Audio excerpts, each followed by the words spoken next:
Ya masyarakat menilai seolah di Piting itu, saya nggak tahu itu karena bahasa saya, karena saya orang desa yang biasa mungkin melaksanakan dulu dengan waktu kecil kan sering piting-pitingan tuh dengan teman saya.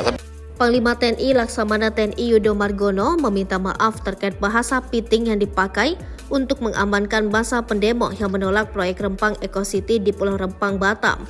Yudo menjelaskan tidak ada maksud lain saat dirinya memberi arahan mengenai penanganan demo di Rempang.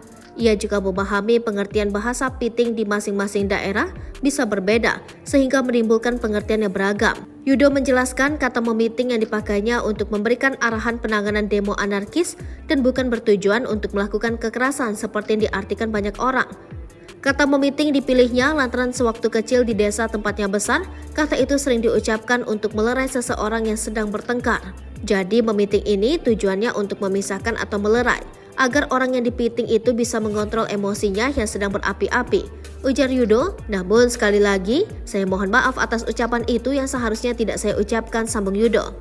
Yudo juga memastikan tidak ada pengerahan 1.000 pasukan untuk mengatasi demo di Pulau Rempang dan memerintahkan prajurit untuk memiting masa demo. Ia menjelaskan mengenai 1.000 pasukan itu hanya sebagai contoh saat prajurit TNI diminta bantuan untuk ikut mengamankan massa.